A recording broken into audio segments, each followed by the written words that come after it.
And joining me now to discuss President Obama's economic legacy is Joe Minarik. He's from the Committee for Economic Development. We just heard from Sean Caleb's in Michigan. And, Obama and the economy. You look at Michigan, here's a guy who went in with the auto bailout. Some people claim he saved 1 million jobs. And then Michigan goes with Trump. Talk to me about, that must have stung for him, hoping that, his successor would be Hillary Clinton. Talk to me about maybe that lost message or the disconnect there. What is it?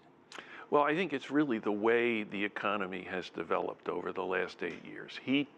President Obama took office in a month when the United States lost 750,000 jobs as the result of a financial crisis. And economists have been saying for some years now that financial crises do disrupt the workings of the economy in a way that is very hard to overcome. It takes a long time to get the economy's circulatory system. It's like a heart attack.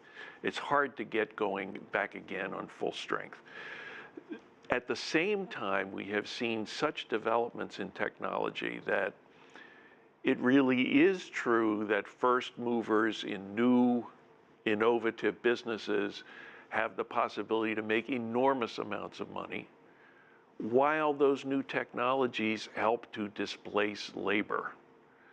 So a lot of the folks in Michigan who kept their jobs because the president helped to keep this economy from falling into another Great Depression, because of the workings of technology over the next 8 years, their jobs were lost to technology and technological development, much more than trade by all the best evidence we can see.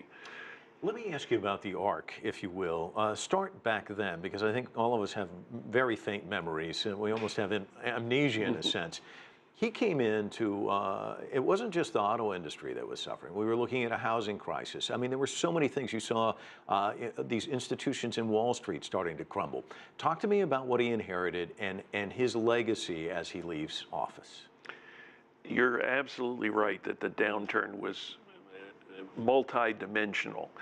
The decline in housing construction by itself was enough to wipe out all growth in our GDP.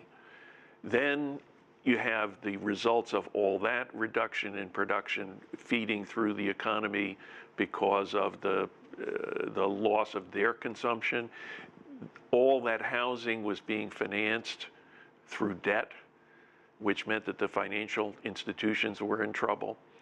So we really had to start building again, really from ground zero. And the stimulus package that was put together in the early part of that administration potentially caught us before we fell back into that Great Depression. But normally you expect expansions to start with a resumption of construction of housing. That didn't happen.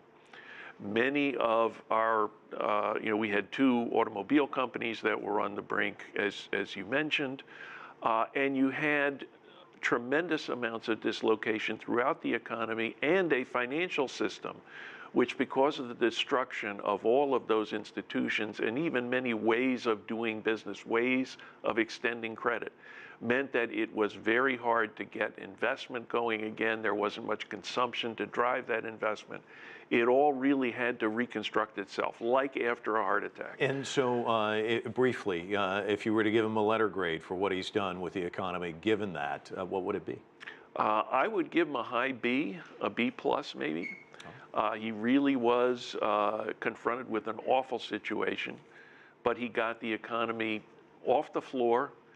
Not as much growth as we would like, but we did recover. Joe Minarik, always a delight. Thanks so much for coming in. Thank you, Mike.